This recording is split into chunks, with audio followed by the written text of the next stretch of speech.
The sound reached us before the shadows did, not the thunder we expected, not the roar of engines or the crack of orbital bombardment, something wet, something patient, a noise like a billion mouths opening and closing in perfect synchronization, carried on winds that had stopped smelling like agriculture 3 hours ago and now carried the copper-sweet stench of dissolved bone.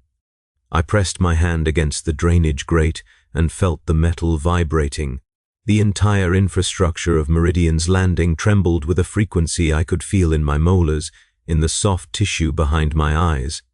43 years I had worked in the Planetary communications relay, 43 years of transcribing astropathic messages and routing military frequencies, and filing reports that no one in the administratum would read until I was long dead. None of that prepared me for the moment I understood what was coming. None of it prepared me for the realization that every message I had transcribed in the past 72 hours had been lies. The governor's emergency broadcast still played on loop through the public Vox speakers, his voice smooth with the confidence of a man who had already boarded the last transport off-world. Remain calm, proceed to designated shelter zones. Imperial forces are en route. I knew the transit codes, I knew the naval frequencies, I knew that the last military vessel capable of atmospheric exit had burned through the thermosphere 18 hours ago, leaving behind nothing but a fading engine signature and the coordinates for a rendezvous point that existed somewhere in the theoretical future where Meridian's landing still had a surface to speak of. The child beside me made a sound, not crying. She had stopped crying around hour 16 when her father's hand had slipped from hers in the crowd surge and the mass of bodies had carried her away from everything she understood. Now she made small clicking noises with her tongue, a self-soothing mechanism that reminded me of the cogitator readouts I used to monitor, the rhythmic pulse of data confirming that systems were functioning within acceptable parameters. Her name was Birdie, 7 years old, dark hair matted with ash and other people's blood. She had attached herself to me in the refugee column with the instinctive desperation of a creature that understood, on some cellular level, that solitude meant consumption. I did not want her. I need to be clear about that. I did not volunteer for her guardianship, did not extend my hand in some moment of heroic altruism. She grabbed my coat sleeve and would not release it, and in the chaos of the transit hub collapse, I found that dragging her forward was easier than peeling her fingers away. Now she was mine in the only way that mattered. She was my responsibility until one of us stopped existing, which would likely occur within the next 36 hours, according to the projected consumption timeline I had intercepted from the astropathic relay before the choir members started hemorrhaging from their eye sockets and screaming about a silence that devoured thoughts. The vibration in the grate intensified. I pulled Birdie back from the drainage access and pressed us both against the interior wall of the service tunnel. Above us, through 17 meters of ferrocrete and foundational plating, the surface of the agricultural district was undergoing rapid biological dissolution. I could hear it now with greater clarity. The chewing sound had resolved into distinct components, the crack of structural supports being bitten through, the wet tear of organic matter separating from inorganic substrate, the constant underlying hum of 1 trillion organisms operating in perfect coordination toward a single purpose. They were eating the wheat fields. They had started with the livestock in the outer townships, then moved through the forestry reserves, then consumed the fishing villages along the eastern shallows in a tide of chitin and acid that survivors described as walking sideways, as if reality itself had developed a lean.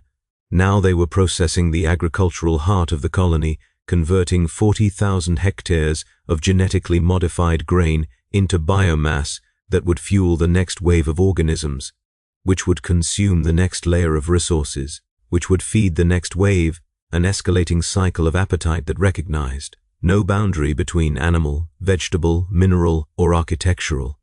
The shadow fell at hour 6. That was the term the astropaths used in their final coherent transmissions before the screaming started.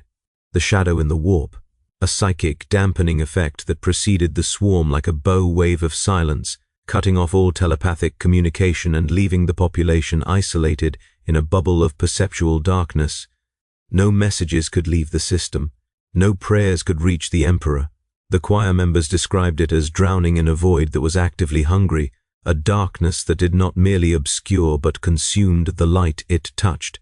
I had been in the relay station when the shadow fell. I watched astropath Cornelius scratch his own face off while repeating coordinates that did not correspond to any known stellar position. I watched astropath Devereaux drink the sanctified oils from the communication altar before throwing herself through the observation window, her body tumbling toward the distant ground with the peaceful grace of someone who had already departed their flesh. I watched the senior astropath, a woman whose name I never learned because she insisted on being addressed only by her choir designation, sit perfectly still in her augmetic throne while black fluid leaked from every orifice of her face, and she whispered over and over, "They are so hungry, they are so hungry, they are so very, very hungry." Birdie tugged at my sleeve. I looked down and found her staring at me with an expression that contained no childhood left in it. "The floor is getting warm," she said. I pressed my palm against the tunnel flooring. She was right. The ferrocrete had developed a fever, heat radiating upward from somewhere beneath us. I had assumed the drainage tunnels would be safe because they ran below the colony's foundational layer, isolated from the surface by multiple levels of industrial infrastructure. I had not considered that the swarm might eat downward as efficiently as it ate outward. I had not considered that stone and metal might conduct heat from digestive processes occurring at scales I could not visualize. "We need to move," I told her, "faster than we've been moving." She nodded without argument. That was the thing about Birdie that disturbed me most.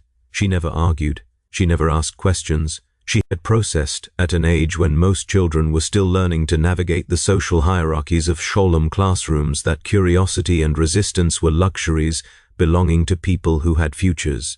She simply moved when I moved, stopped when I stopped, and made her clicking sounds when the silence became too heavy to bear. The tunnel branched ahead, one path leading toward the industrial sector and the bunker complex beneath it, the other descending toward the water treatment facilities and the underground reservoirs that supplied the colony's drinking water. I had been heading for the bunkers. Everyone was heading for the bunkers.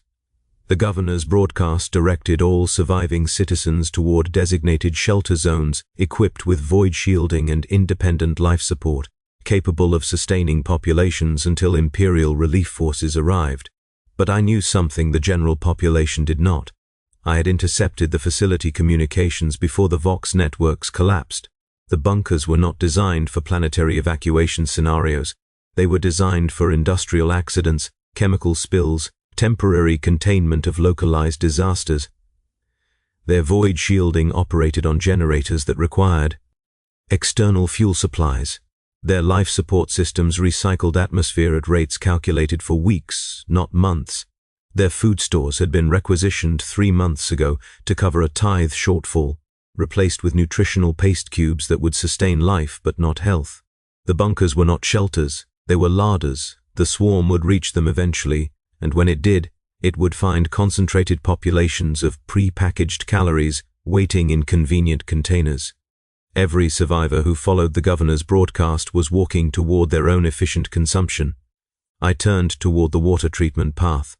Birdie followed without comment, her small hand gripping the fabric of my coat with desperate strength. Behind us, the sound of chewing grew louder, punctuated now by occasional shrieks of metal as structural components surrendered to mandibles evolved to process starship hulls. The heat beneath our feet intensified with each step.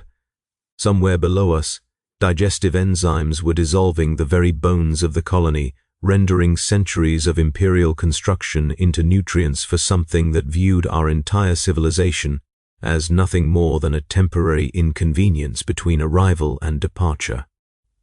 Hour 22. The water treatment facility had been abandoned, but not in the orderly manner I had hoped. Bodies lay scattered through the control rooms, some wearing the coveralls of facility workers, others dressed in the tattered remnants of civilian evacuation clothing. The wounds on the bodies were wrong. I had expected to see consumption damage, the acid-eaten cavities and partial dissolution I had observed in surface casualties. Instead, these bodies showed signs of violence inflicted by human hands. crushed skulls, broken necks, deep lacerations from improvised weapons. One woman lay crumpled against the primary filtration console, her fingers still wrapped around the handle of a pipe wrench slick with matter that had come from inside someone else's head. The facility had been a refuge point. People had gathered here, believing that the water infrastructure might offer protection, and then something had happened. Something had turned them against each other with sudden, absolute violence. I stepped over the bodies and moved deeper into the complex, searching for the access hatches that would lead to the reservoir tunnels below. Birdie made her clicking sounds more rapidly, her eyes fixed on the dead with an intensity that suggested she was memorizing their positions, cataloging them as data points in an ongoing survival calculation. I found the first survivor near the pumping station. He was wedged into the corner between two industrial filtration units, his body curled into a fetal position that spoke of complete psychological collapse. His name was painted on his coveralls, Marcus, followed by a designation number I did not bother to read. He was middle-aged, thick with the kind of sedentary weight that came from decades of supervisory work. His eyes were open but focused on something I could not see, some interior landscape that had become more real to him than the facility walls. "Marcus," I said. No response. His breathing continued in shallow, rapid cycles. I crouched beside him and placed my hand on his shoulder. "Marcus, can you hear me?" His head turned toward me with mechanical slowness. His eyes remained fixed on their invisible point. "They touched them," he said. His voice held the flat affect of someone reciting information from a great distance. "The ones who went outside to check the perimeter. They came back. They said they were fine. But they weren't fine.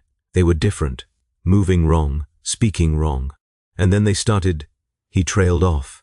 His hands twitched in his lap, flexing and releasing in a rhythm that mimicked the motions of violence. "Started what?" I pressed. "Spreading it," Marcus said. "Whatever was inside them. Putting it inside the others, not biting, not eating. Just touching. And then the ones who got touched, they would be fine for a few minutes, and then they would change. And then they would start touching too, until everyone was touched except me. I hid. And I watched. I watched them all walk toward the surface together, walking the same way, stepping in the same pattern, like they weren't people anymore, like they were fingers on the same hand." His words settled into my understanding with a weight that pressed against my chest.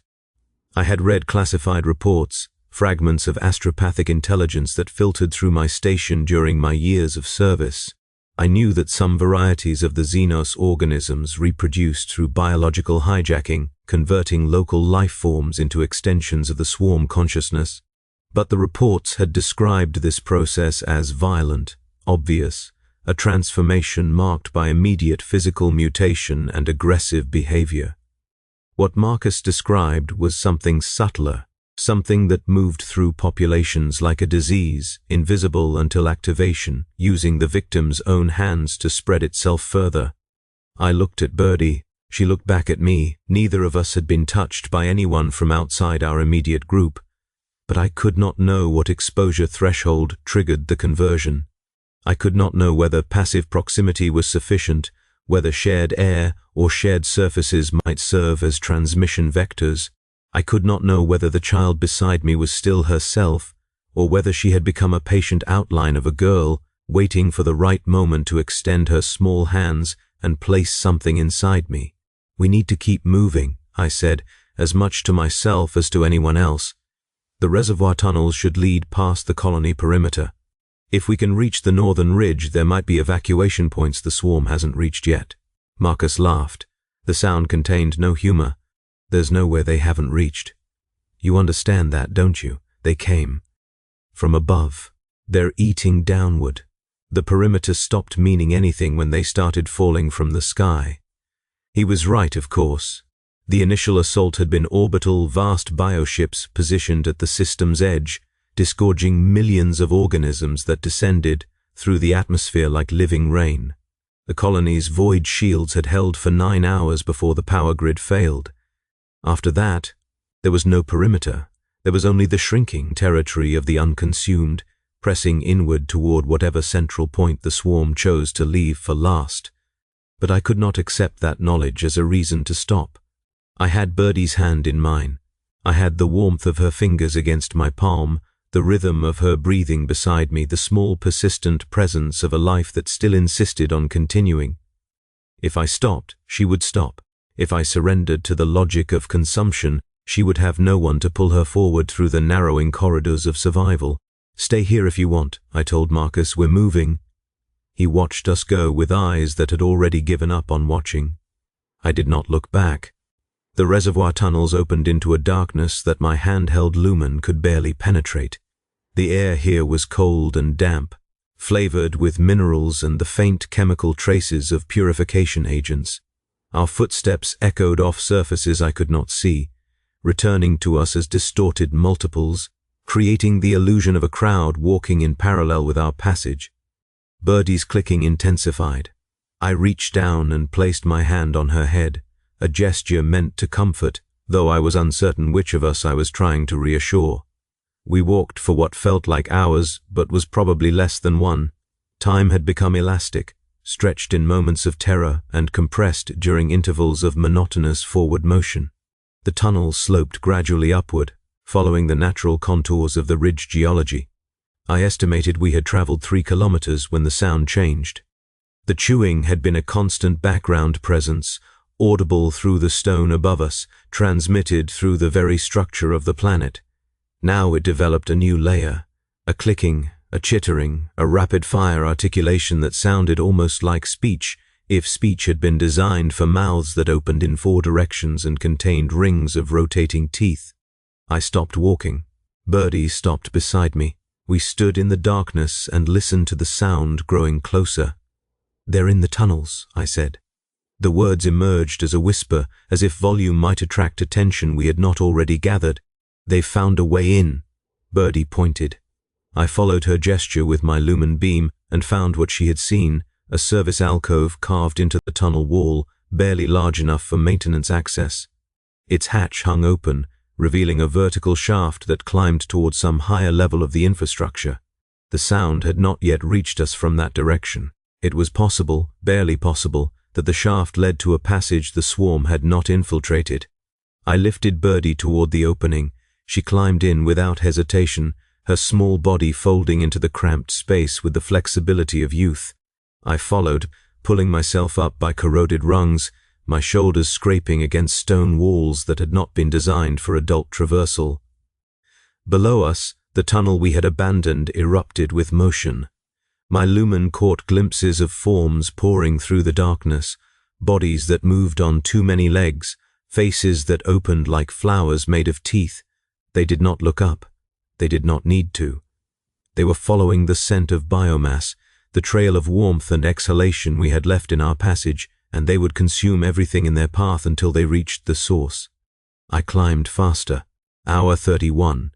We emerged into what had been a ventilation monitoring station, a small control room perched on the interior slope of the northern ridge.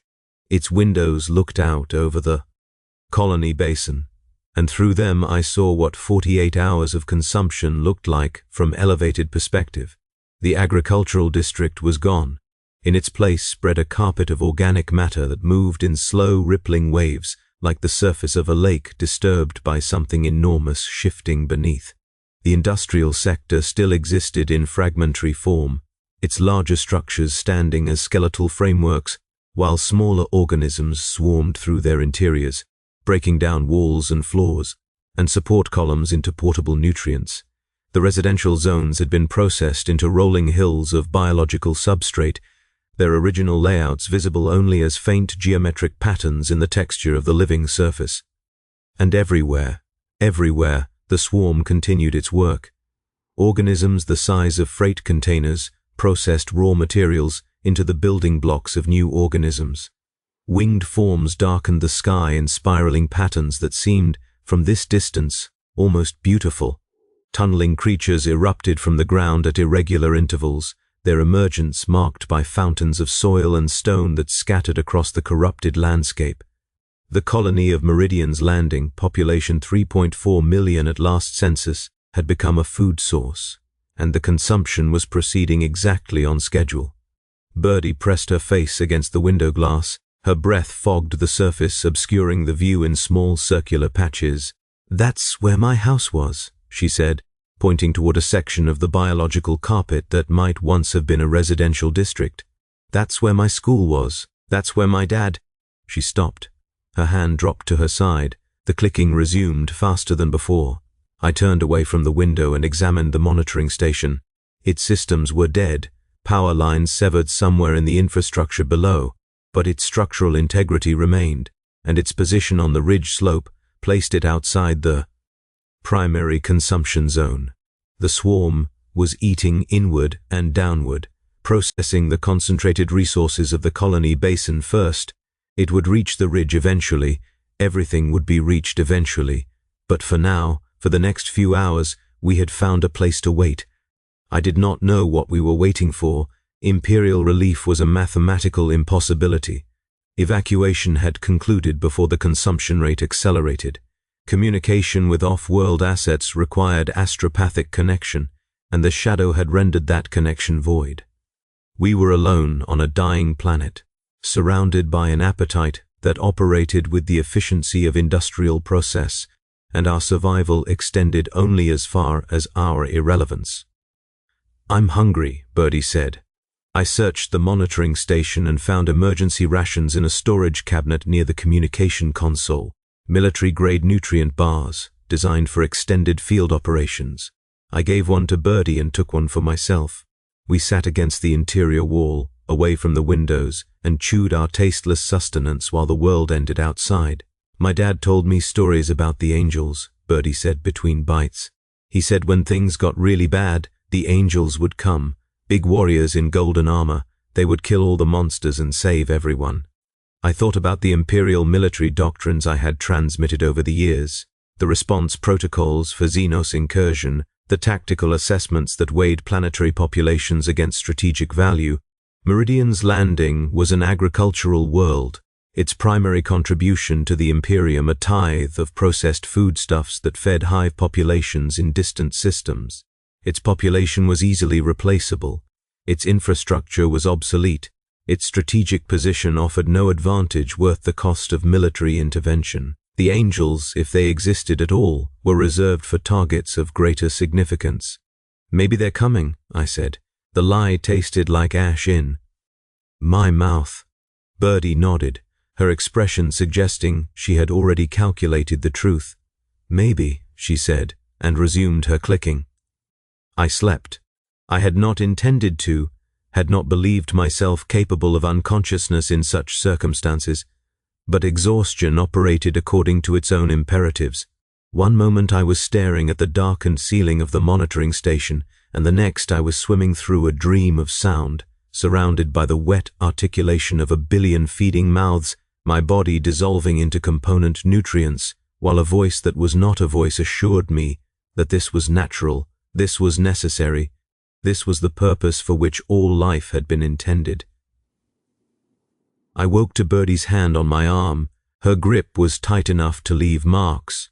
Her eyes, illuminated by the faint light filtering through the windows, held an expression I could not immediately interpret. "Someone's here," she whispered. I sat up. My muscles ached from sleeping on hard flooring, from hours of climbing and running and forcing my body through spaces designed for younger organisms. The air in the monitoring station had grown stale, flavored with our own exhalation, and the distant chemical traces of the consumption process filtering through imperfect seals. The door to the station stood open. I was certain I had closed it. I was certain I had wedged a maintenance tool into the frame to prevent it from swinging wide. Now it gaped into the corridor beyond, letting in a darkness that seemed thicker than natural shadow. "Hello," I called out. Stupidity, absolute stupidity. But the word escaped before strategic thinking could contain it. No response. But the quality of the silence changed, became expectant, became hungry in a way that silence should not be capable of becoming. I pulled Birdie behind me and moved toward the door, my body positioned to shield hers from whatever emerged. My hand found a length of pipe among the debris scattered across the floor. useless as a weapon against the organisms I had witnessed, but holding it gave me the illusion of agency. A figure stepped into the doorway, human, female, wearing the tattered remains of a colonist's work uniform. Her face was familiar, though I could not immediately place it. Someone I had seen in the transit hub, someone I had passed in the drainage tunnels. She stood perfectly still, her body held in a posture that suggested waiting, observing, calculating. "You're alive," she said. Her voice carried a flatness that reminded me of Marcus, of the way he had spoken about the touched ones. "That's unexpected. Most of the biological resources in this sector have already been processed." Biological resources. The phrasing triggered recognition. This was not a survivor. This was something wearing a survivor's shape. Something that had learned to articulate human speech patterns while regarding humanity as nothing more than raw material. "Stay back," I said. The pipe trembled in my grip. The woman smiled. The expression did not reach her eyes. "Your defensive posture is unnecessary. Direct consumption is inefficient for mobile assets in low-density environments. Behavioral integration produces superior resource utilization. You will not be eaten. You will be incorporated." She took a step forward.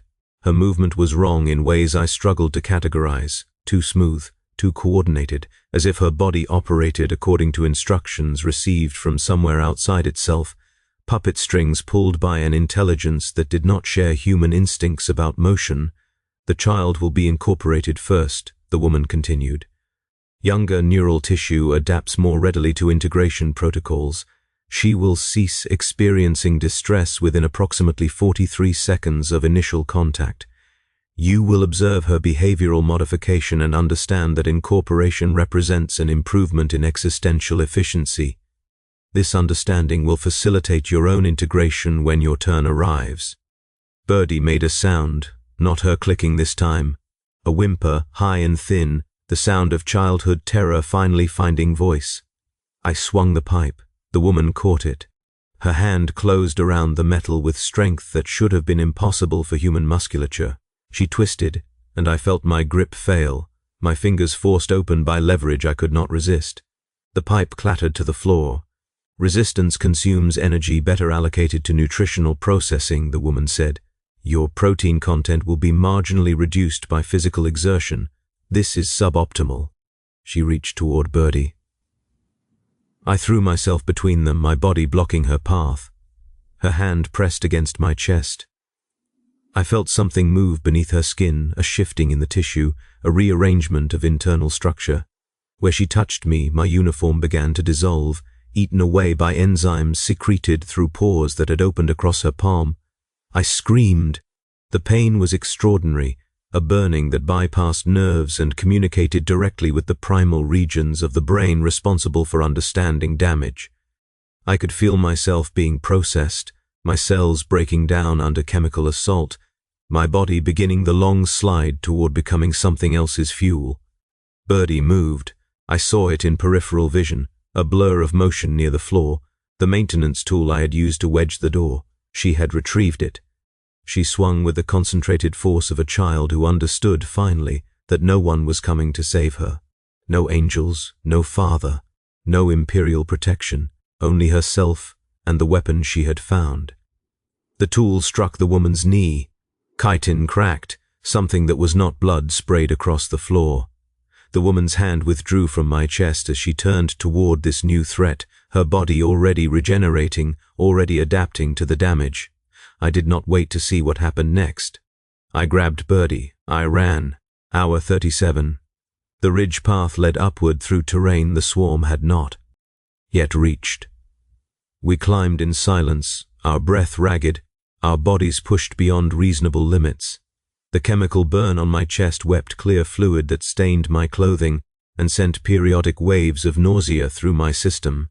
I could feel the wound changing, could sense alterations occurring in the damaged tissue that did not correspond to normal healing processes. Something had been introduced into me during the contact, something biological, something patient. I did not tell Birdie. She had enough to carry without adding my compromised status to her burden. The ridge terminated in a transmission relay station, a small automated facility designed to boost colonial communications across difficult terrain. Its power systems operated on independent solar collection, isolated from the collapsed colonial grid. Its lights glowed in the pre-dawn darkness, a beacon of functionality in a world rapidly losing all function. I approached the facility and found its access hatch sealed. Standard security protocols. I entered my administratum credentials, hoping that planetary network collapse had not wiped the authentication databases. The display flickered. Red became green. The hatch opened. Inside, the relay station hummed with operational activity. Communication arrays processed empty channels, searching for signals that no longer existed. Diagnostic systems reported all equipment functional. Emergency broadcast receivers cycled through frequencies occupied only by static, except one. One frequency carried sound, not the Vox band the governor had used for his evacuation broadcast, not the military channels I had monitored during my career. Something older, something that operated on wavelengths I did not recognize. I tuned the receiver and listened. Repeat, all surviving Imperial assets are advised to evacuate to minimum safe distance. Exterminatus protocols have been authorized for sector designation Meridian. Payload delivery scheduled for hour 48 of consumption. Event. All personnel within planetary atmosphere are considered casualties. This is not a rescue transmission. This is notification of pending sterilization. Repeat, all surviving Imperial assets.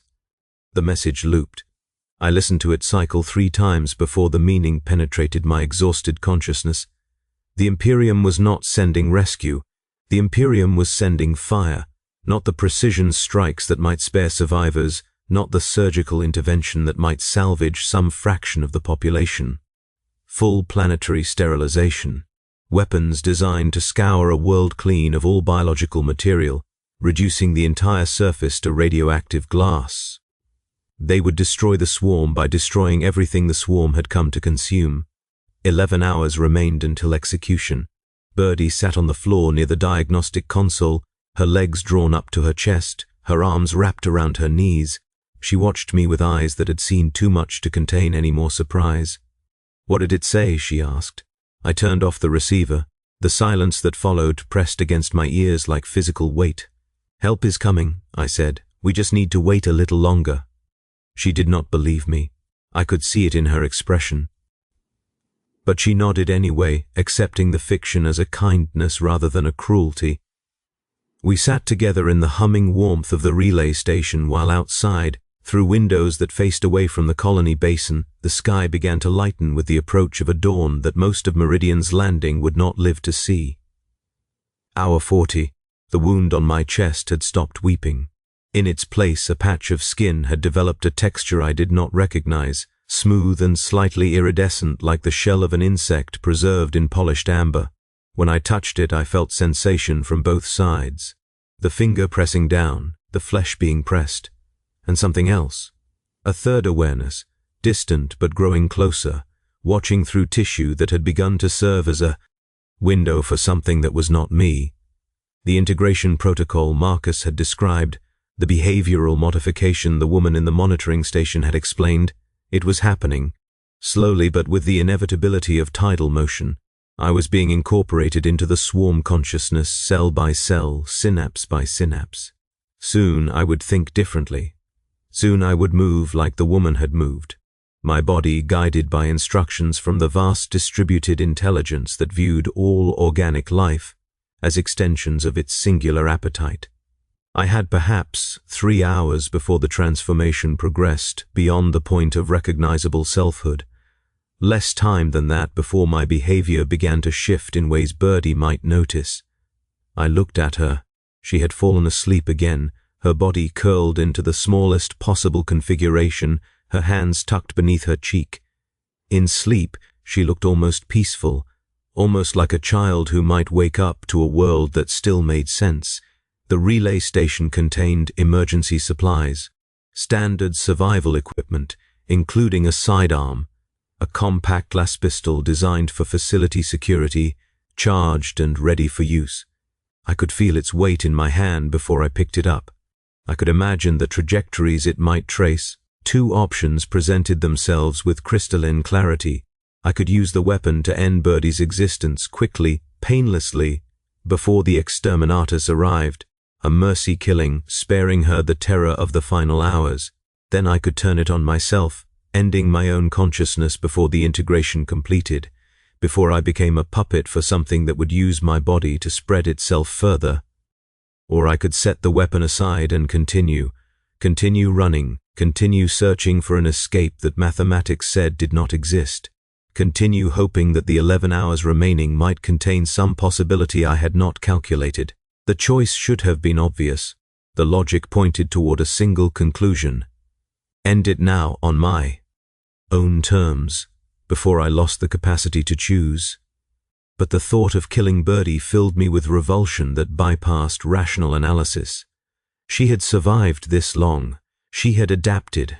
She had swung a maintenance tool at a creature wearing human flesh and created an opportunity for escape. She deserved the chance to use whatever time remained, even if that time was measured in diminishing hours. I put the las pistol back in its cabinet. I sat down beside her sleeping form and watched the dawn break over a horizon still clear of swarm activity, and I felt the infection in my chest pulse with something that might have been approval. Hour 44. Birdie woke screaming. The sound tore through the relay station, raw and primal. I reached for her immediately, pulling her against my chest, feeling the alien patch of skin press against her back through the fabric of her clothing.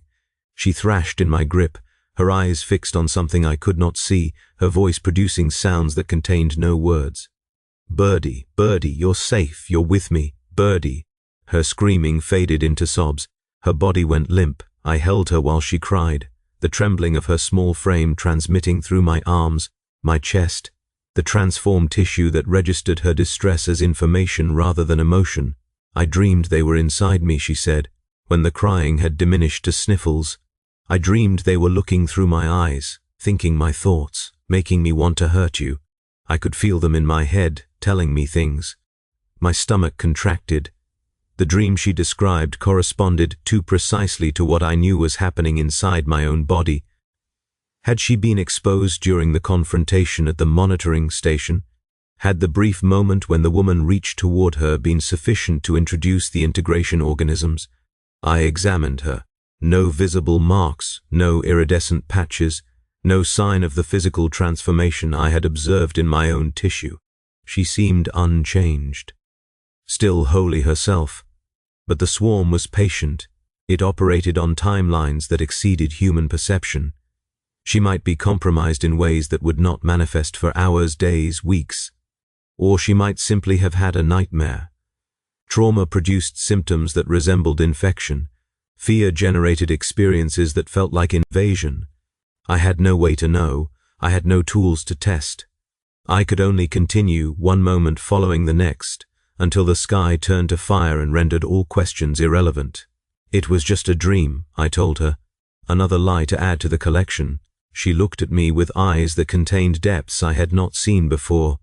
"Your chest is different," she said. "Something is growing on you." I had underestimated her capacity for observation. I had assumed she would not notice, or that she would accept some explanation involving injury or scar tissue, but she had lived through the collapse of her world. She had seen the swarm process her civilization into raw materials. She understood what biological change meant in this context. "I was touched," I admitted. "In the monitoring station, when I pushed between you and that woman. Are you going to turn into one of them?" "I don't know. Maybe, probably." She considered this information with the same flat calculation she had applied to every other horror of the past 30 hours. Then she nodded. "You saved me," she said. "You got touched saving me. So I'll save you back. Birdie, there's nothing you can do. The process isn't something that can be stopped by, 'I'll save you back,'" she repeated. Her voice held a determination that I recognized from my own desperate moments. The refusal to accept conclusions that mathematics demanded. The irrational insistence that agency might still exist in circumstances that permitted none. I did not argue further. She needed the belief, and I was in no position to take it from her. Hour 46. The swarm reached the ridge. We saw them coming from the relay station. Windows, a tide of organisms flowing upward through terrain we had believed would slow their approach. They moved in coordinated waves, smaller creatures scouting ahead while larger forms followed behind. The entire assault operating with a fluidity that suggested choreography rather than chaos. And at the front of the advance, walking with the smooth wrongness I had come to recognize, human figures, dozens of them. Incorporated colonists, their bodies repurposed as interface units for the swarm's distributed intelligence. The woman from the monitoring station was among them. Her knee had regenerated. Her uniform had been replaced by a coating of organic material that covered her skin like a second layer of flesh. She walked at the center of the incorporated group, and I understood, watching her, that she had been someone of significance before the touch. Perhaps a technician. Perhaps an administrator, someone whose neural architecture contained patterns the swarm found particularly useful. She looked up at the relay station. She smiled. The expression was a performance, a manipulation of facial muscles designed to communicate recognition. She remembered me, or the thing inside her remembered encountering the resources that had escaped incorporation. "We need to run," Birdie said. I looked at the terrain beyond the relay station. The ridge path continued upward, leading toward alpine regions where the temperature dropped below the threshold for swarm activity. Cold-adapted organisms existed in the hive fleets, but they required time to deploy. If we could reach the snow line before the main force overtook us— "Yes," I said, "we need to run." We ran. The relay station door burst open behind us before we cleared the first 100 meters. Incorporated figures poured through the opening, their movements coordinated with terrible precision. They did not call out, they did not demand surrender, they simply pursued, legs pumping in synchronized rhythm, arms reaching toward targets they would inevitably catch. Birdie was faster than me.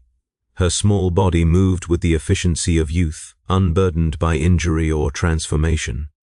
I fell behind within the first minute. The gap between us widened. She looked back, saw me struggling, and stopped. "Don't stop," I shouted. "Keep going, I'll catch up." She did not resume running. She waited, her face set in an expression of stubborn refusal, and the incorporated gained ground with every second she wasted. The burn on my chest pulsed. Something shifted in my perception. For a moment I saw the terrain not as I normally saw it, but as a map of resource distribution. Birdie's heat signature blooming against the cool stone, my own body registering as a node of biological potential, the incorporated behind us as extensions of a single vast awareness, each one connected to the others, to the swarm, to something infinitely larger than any individual consciousness. They were beautiful. The thought came unbidden, flavored with emotions that were not mine. Their coordination was perfect. Their purpose was unified. They had no conflict, no doubt, no suffering. They simply served the appetite, and in service found a peace that individuality could never provide. I stumbled, fell. The stone tore the skin of my palms. Blood welled up, mixing with the organic residue already staining my hands. Birdie ran back to me. She grabbed my arm, tried to pull me upright. Her small hands pressed against the transformed tissue on my chest, and I felt something pass between us. Not integration, not infection, something simpler. The pressure of another person insisting that I continue to exist. I stood. We ran together. The snow line grew closer. The air grew colder. The incorporated behind us began to slow, their movements becoming less coordinated as temperatures dropped below optimal processing thresholds. But they did not stop. They would not stop. They would pursue until their biological systems failed, and then the cold-adapted variants would be deployed, and the chase would continue. Hour 47. The snow began falling as we crossed into the alpine zone. It covered our tracks almost as fast as we made them. It settled on our hair, our shoulders, our skin. Birdie shivered violently, her body lacking the mass to retain heat in conditions her species had not evolved to tolerate. I found a cave. More of a crevice, really, a gap between boulders that had collapsed against each other at some point in the ridge's geological history. But it was deep enough to provide shelter from the wind, small enough that only a single incorporated could pursue us at a time, cold enough that pursuit would be disadvantaged. We crawled inside. Birdie pressed against me, sharing body heat. I wrapped my arms around her, feeling the alien patch on my chest against her back, feeling the way it seemed to lean toward her warmth. "We're going to die here, aren't we?" she asked. 1 hour remained until the exterminatus. The sky would turn to fire, the snow would vaporize, the stone around us would become glass. Every trace of the swarm would be erased, along with every trace of us. There would be no survivors, there would be no witnesses. There would only be the clean, blank slate that the Imperium preferred to the complicated reality of worlds that had been touched. "Yes," I said, "we're going to die here." She was silent for a long moment. The wind howled outside our shelter. The snow continued falling. "My dad used to say that dying wasn't the worst thing," Birdie said. "He said the worst thing was dying without doing anything that mattered. He said every life should have at least one thing that made it worth having happened." I thought about my 43 years in the communications relay, the messages I had transcribed, the data I had routed, the reports I had filed. None of it had mattered. I was a component in a system that processed information, and when I stopped functioning, another component would replace me. But I had also run. I had also fought. I had also shielded a child from integration with my own body. And when the touch entered my flesh and began its work, I had chosen to continue existing rather than surrender to the logical conclusion. "You mattered," I told Birdie. "You made me keep moving when I wanted to stop." "You made me too," she said. "So we're even." Outside, the sound of pursuit had faded. The cold had claimed its toll. But I could still feel the swarm's awareness pressing against the edges of my perception, still sense the vast appetite that viewed our temporary survival as a minor inefficiency in an otherwise optimal consumption process. 1/2 hour until the fire. I held Birdie. She held me. The wind carried the distant sound of chewing, still audible even here, still processing the remains of a world that had expected to exist for centuries more. 15 minutes. The patch on my chest had grown. It covered most of my torso now, a second skin that registered temperatures and pressures with clarity that exceeded my original sensorium. I could feel Birdie's heartbeat through it. I could feel the rhythm of her breathing. And I could feel, beneath these surface sensations, the stirring of a consciousness that was not my own, rising from some depth I had not known I contained. "I don't want to go to sleep," Birdie said. Her voice was slurred with exhaustion and hypothermia. "If I go to sleep, I might not wake up as me." "You'll wake up as you," I said. The words came automatically, bypassing the part of my mind that had begun thinking in patterns of resource allocation and nutritional optimization. "I promise." She looked up at me. Her eyes, dark and wide, reflected the faint light that penetrated our shelter. "Do you promise for real, or do you promise like all the other times?" I had lied to her consistently since the moment she attached herself to me. About help coming, about safety existing, about angels and warriors and rescue that would never arrive. But this lie felt different. This lie mattered. "I promise for real," I said. "Whatever happens, you're going to stay, Birdie." She nodded. She closed her eyes. Her breathing slowed. 5 minutes. The awareness in my chest expanded. I could see through walls now, could sense the topography of the ridge and the colony basin beyond it. The swarm was everywhere, a living blanket across the landscape, still processing, still consuming, still transforming matter from one configuration into another. And above it all, descending through the upper atmosphere with the serene confidence of absolute authority, the weapons platforms of imperial justice prepared to deliver their payload. The fire would be beautiful. I understood that now, in a way that transcended my original aesthetic sensibilities. It would be a cleansing unlike anything this world had experienced, a reduction of complexity to elemental purity. All the competing signals of organic life would be silenced. All the messy negotiations of existence would be resolved into clarity. The swarm did not fear the fire. It had dispersed spores into the upper atmosphere hours ago, hardy packets of genetic information that would survive the sterilization and drift outward toward the stars. The consumption of Meridian's landing had already served its purpose. This world's biomass had been converted into templates for organisms that would one day fall on other worlds, other civilizations, other screaming populations. The fire would destroy the local manifestation, but the pattern would continue. I felt this knowledge settling into my thoughts like sediment drifting to the bottom of a lake. It was not my knowledge, it was not my perspective, but it was becoming integrated with my consciousness, merging with my identity, reshaping the boundaries of what I considered self. 1 minute, Birdie slept in my arms, her breath misted in the cold air, her heartbeat maintained its rhythm strong and steady. And utterly oblivious to the transformation occurring in the body pressed against hers, the sky above the ridge began to glow, not dawn, something brighter, something that cast shadows sharp enough to cut. I closed my eyes. I felt the integration advancing through my neural tissue, felt my memories being catalogued and indexed for future reference, felt my sense of individual identity beginning to dissolve into something larger. The swarm was welcoming me. The swarm was grateful for my participation. The swarm would carry forward the patterns it extracted from my consciousness, would incorporate my thoughts into its ever-expanding library of consumed minds. But beneath the dissolution, something persisted, some fragment that refused to be catalogued, some part of my mind that held onto the weight of the child in my arms, the promise I had made, the decision to continue existing rather than accept the logical conclusion. I would not remember my name. I would not remember my years in the communications relay. I would not remember the taste of fear or the texture of hope, but I would remember that once, in the final hour of a dying world, I had chosen to hold on to something that mattered. The fire fell. The sky became light. The last thing I felt, as the transformation completed and my consciousness merged with something vast and ancient and utterly inhuman, was Birdie's heart beating against my chest, still steady, still strong, still belonging to herself. And then the fire took us both, and neither of us had to find out what would have happened next.